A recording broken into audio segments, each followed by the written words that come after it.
আমি তো মনে করি যে গাদ্দার যে গদ্দার যে আজকের যে বাজে কথাগুলো বলছে দলের, আজকে আপনারা বলুন তো, দলের মিটিং হয়েছে না আরাবুল ইসলাম আর হাকিমুল ইসলামের বিরুদ্ধে মিটিং হয়েছে?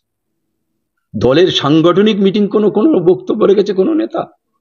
আরাবুল ইসলামকে কোণঠাসা করার মতন মানুষ এখনো কেউ নেই না। সে সংসদ, নতুন সংসদ, তার বিরুদ্ধে আমি এক্ষুনি কিচ্ছু বলবো না। তিনি নতুন সংসদ, ভাঙড়ের ভৌগোলিক দিকটা তিনি বুঝুক, তারপরে বলবো নানা ব্যাপারটা। আর কি আছে বলবো?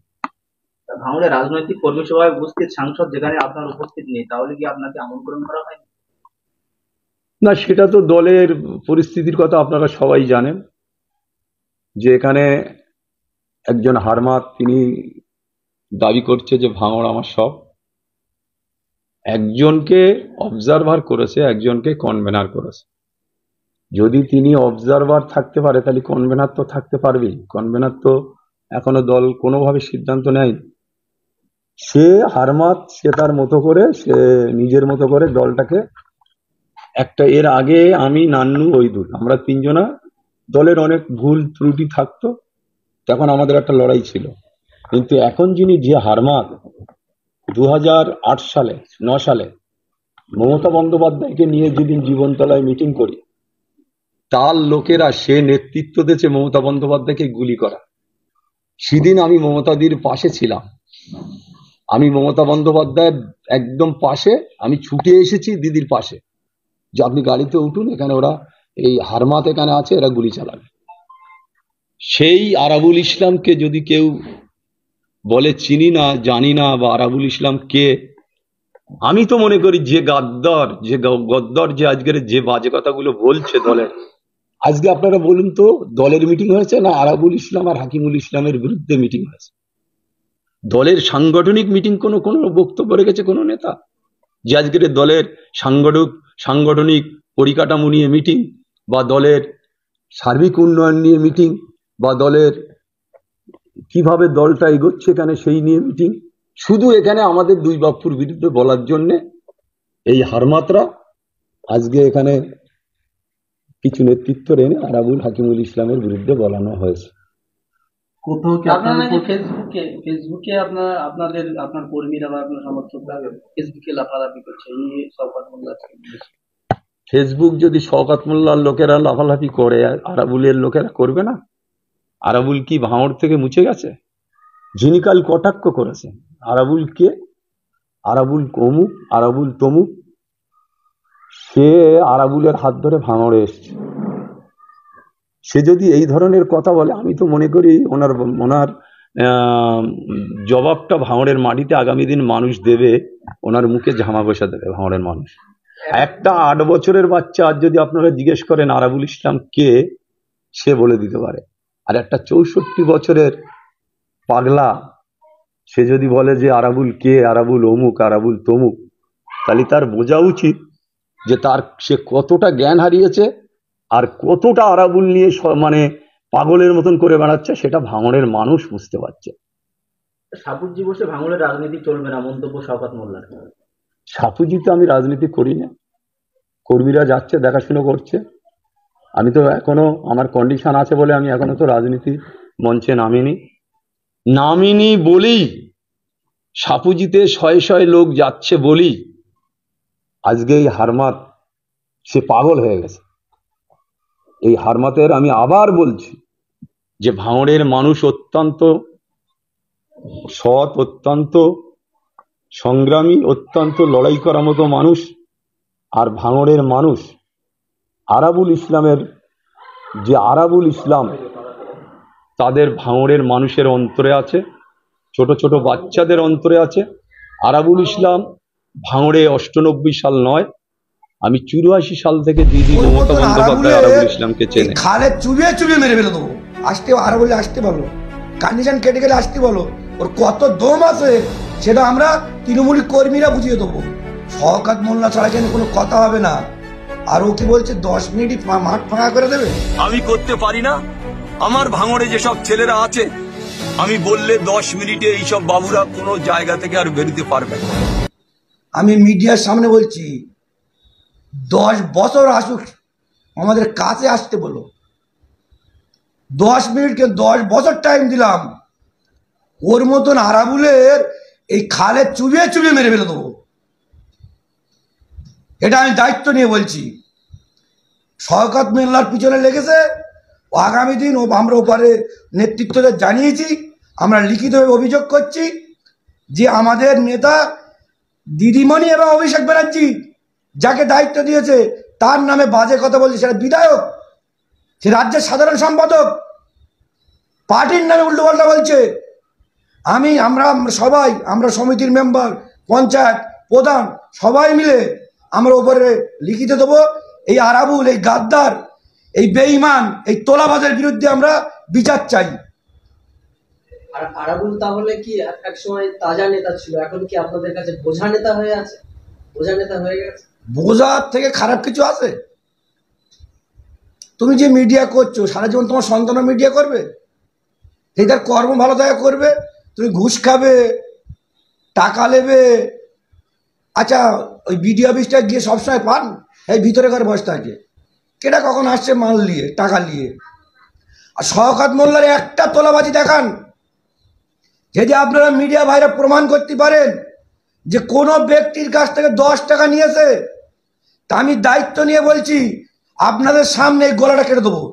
দাদা, আরাবুল ইসলাম বলছেন কন্ডিশন আছে বলে বাড়িতে বসে আছি, না হলে আমি ময়দানে নামবো, তখন সভা সমাবেশ করবো। আসুক না ময়দানে, লোকসভায় তো ছিল না, লোকসভায় তো ছিল না, জেলে ছিল। ময়দানে কারা ছিল? ভাঙড়ের সাধারণ তৃণমূলীর নেতা, তৃণমূলীর কর্মীরা ছিল, তারাই ভোটটা করেছে। আরাবুল ভোটটা করিনে, ওর নিজের অঞ্চলটা হেরেছে, ওর নেতা। আর যদি আমি আমার অঞ্চল হারি, আমার নেতা বলার অধিকার নেই। আজকের ওর নিজের সিটি হেরে যাবে বলে আজকের ব্যবসায়ীকে দাঁড়িয়েছে, ছেলেকে দাঁড়িয়ে করেছে। ওপারে ক্যান্ডিডেট খাদিজাকে এপার তিনি ওপারে দিয়েছে। ওরে বাবা, খাদিজার জন্য বুক ফেটে যাচ্ছে। হ্যাঁ, কি কাজ করে খাদিজা? কি উন্নয়ন করেছে?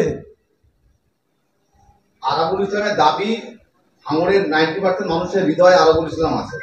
হৃদয় আছে কি কোথায় আছে সে আর কি ওটা বললে তো খুব খারাপ ব্যাপার। ওটা আর বলবো কি? বলতে হবে? ওর কবরে আছে, হৃদয় নয়, কবরে আছে। আপনাদের এই যে তৃণমূলের দুটি গোষ্ঠী প্রকাশ্যে আসছে, একদিকে কোথায় গোষ্ঠী? একদিকে আরাবুল, তাহলে কি আইএসএফ সুবিধা পাবে? গোষ্ঠী কোথায়? Arabul finish finish finish. আরে আমার এমপি কি বলে গেল তোমার? দেখো না, বলছি এমপি কিছু জানে না। এমপি ভোটটা করেছে সারাক্ষণ ভাঙড় থেকে, এমপি জানে না? হ্যাঁ, আজকের 21 সালে ওরা দুজনারই আছে রেকর্ডিং ফাঁস হয়েছে যে আজকে তৃণমূলকে হারা যাবে।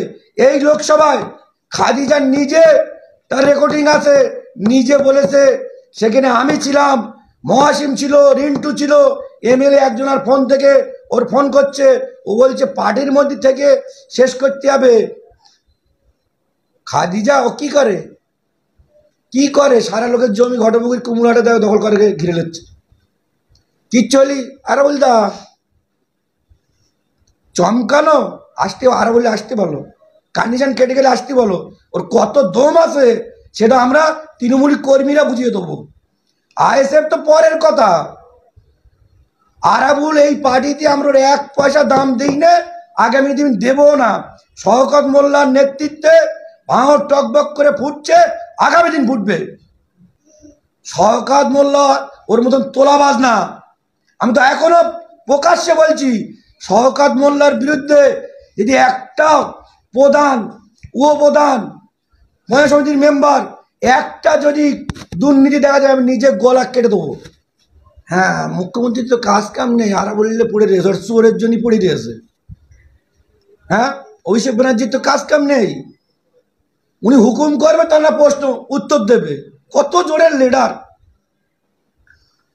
কত জোরের লিডার উনি। আচ্ছা আপনারা বলুন তো 2006 সালের কি ছিল, এখন কি? যেদিকেই তাকাবে ওর জমি, ওর বাড়ি, ওর গাড়ি, ওর সম্পর্কে বলার কিছু নেই। ও ও বলেছে ময়দানের সঙ্গে ময়দানই দেখা হবে।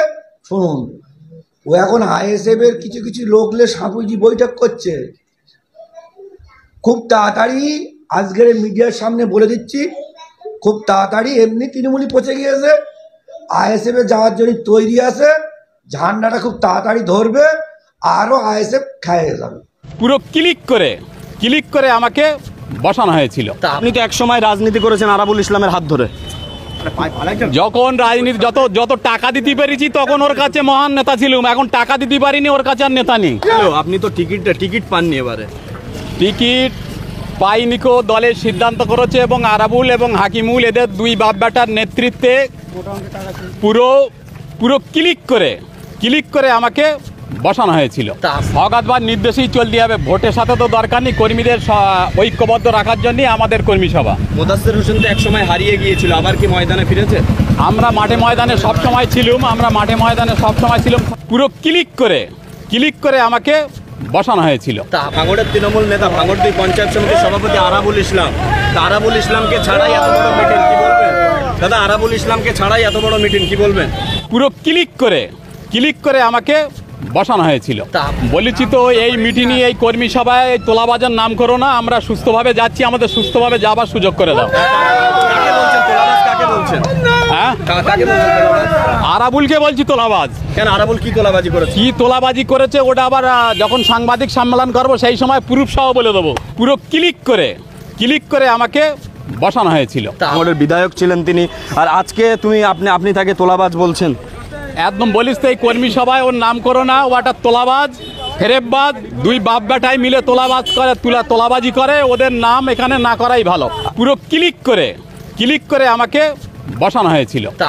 যখন পয়সা কড়ির কমের কথা হয় বলে তখন ছেলের কাছে যা, ছেলের কাছে গেলি বলে বাপের কাছে যা, অতএব পয়সা বলে কথা না বলাই ভালো। আপনার শখের গাড়িটি আপনি সার্ভিস করাতে চান? চলে আসুন A to Z কার ওয়ার্কশপে। সব ধরনের 4 চাকা আধুনিক উন্নত মেশিন দ্বারা মেকানিক্যাল কাজ, এসির কাজ, dent, paint, service, washing, polish এবং নতুন গাড়ির ডেকোরেশন করা, পাশাপাশি অভিজ্ঞ মিস্ত্রি দ্বারা মেকানিক্যাল ও ইঞ্জিনের সমস্ত কাজ করানো হয়। কলকাতা বা নিউ টাউন থেকে কম খরচে সার্ভিস করাতে পারবেন। ঠিকানা ভাঙড়ের Hatishala 6 lane K1 bus stand ও ইনফোসিসের পাশেই। যোগাযোগ করুন 9832362414 নম্বরে। আগামী দিন তাহলে মোদাস্সের হোসেন আবারও কি মাঠে ময়দানে থাকছে? আবার মাঠে ময়দানে আমরা উপস্থিত থাকবো। আজ কত মানুষ নিয়ে যাচ্ছেন? কত মানুষ নিয়ে যাচ্ছি সেটা আমি বলবো না। ঘটনা হচ্ছে যেটা তোমরা দেখে বলো যে কয়েকশো কর্মী এখানের ওপরে উপস্থিত আছে, সেই সূত্রে আমি যদি বলি 2000 কর্মী নিয়ে যাচ্ছি তখন তো বলে লাভ নেই। তুমি দেখো কত কর্মী আছে এখানে। আজকে মহিলাদেরও দেখছি, মহিলারা প্রত্যেকেই এই সকালে এমন একটা টাইমে মিটিংয়ের ডেট হয়েছে, তা সত্ত্বেও মোটামুটি মেয়েরাও এই মিটিংয়ে হাজির হয়েছে। পুরো ক্লিক করে আমাকে বসানো হয়েছিল। তা আপনার মতো নেতা এই অঞ্চলে বসিয়ে দিলে কি একটা শাসকের তো মনে হয় অনেকটা কর্মীরা ভেঙে পড়েছে। কি হয়েছে, আবার সব জেগে উঠেছে সওগাত ভাই এবং আহসানের নেতৃত্বে, আহসানের সহযোগিতায় আমরা মাঠে ময়দানে লেগেছি আগামী দিনে, এবং আমরা মাঠে ময়দানে আহসানের নেতৃত্বে এবং সওগাত ভাইয়ের নির্দেশে আমরা মাঠে ময়দানে লেগেছি, এবং আগামী দিনে এর থেকে বৃহৎ জনসভায় আমরা উপস্থিত করব। যেমন এর আগে আমি প্রায় প্রত্যেক মিটিংই আমরা প্রায় 5-7 হাজার করে 8 হাজার করে লোক দিতুম। আগামী জনসভায় আমরা সেইভাবে একটু সময়ের অপেক্ষা আমরা সেইভাবে মাঠটা তৈরি করে নেই, লোবার পরে আবার সেই রাস্তায় আমরা হাঁটব। ধন্যবাদ। পুরো ক্লিক করে